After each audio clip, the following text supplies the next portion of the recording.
The year is 1991. Siad Barre, the iron-fisted ruler of Somalia for over 2 decades, is overthrown. His regime, marked by brutality and oppression, collapses.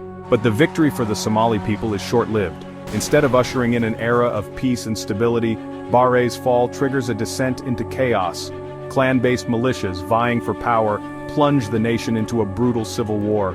Somalia, once a beacon of hope on the Horn of Africa, becomes synonymous with anarchy and violence.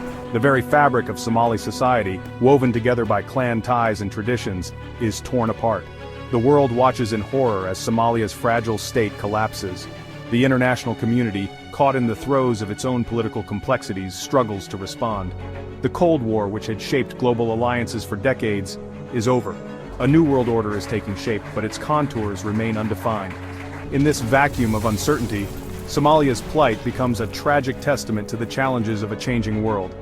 The country, once a pawn in the Cold War chess game, is now largely ignored, left to grapple with its demons alone. The absence of a functioning government creates a dangerous power vacuum. Warlords, driven by ambition and fueled by the easy availability of weapons, rise to prominence. They exploit clan rivalries, turning neighbor against neighbor. The fighting intensifies, engulfing the country in a maelstrom of violence. Cities become battlegrounds, scarred by the relentless crossfire of warring factions. Civilians, caught in the crosshairs, bear the brunt of the violence. Thousands are killed, their lives cut short by the senseless brutality of the conflict. The international community, initially slow to react, begins to grasp the gravity of the situation. The images of suffering and despair emanating from Somalia are impossible to ignore.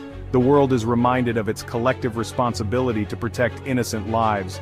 But the question remains, how to intervene in a country riven by internal conflict, where the very notion of a nation-state seems to have evaporated. As the civil war rages, another more insidious threat emerges: famine. The relentless fighting disrupts agricultural production. Farmers are driven from their lands, unable to cultivate crops. Supply lines are severed, preventing food from reaching those in desperate need. Somalia, once a nation known for its pastoral traditions and agricultural bounty, is now on the brink of starvation. The images of emaciated children, their bellies distended from hunger, become seared into the world's conscience. The international community, faced with the stark reality of mass starvation, is compelled to act. Aid agencies, struggling to operate in the midst of chaos, issue desperate pleas for assistance. The United Nations, its mandate centered on the preservation of peace and the alleviation of human suffering, mobilizes its resources. The world holds its breath, hoping against hope that the tide of suffering can be stemmed. But the situation on the ground remains dire, a stark reminder of the human cost of conflict.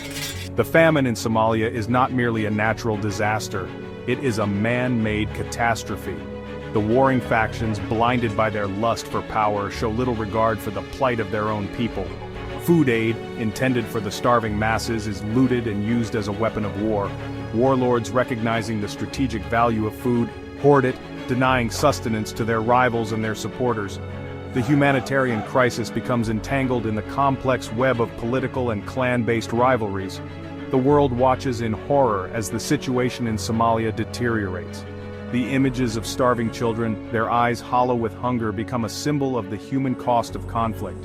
The international community, grappling with the complexities of intervention, is faced with a moral imperative: to act decisively to save lives. But the path forward is fraught with danger, a delicate balancing act between the need to alleviate suffering and the risk of becoming embroiled in a conflict not easily resolved.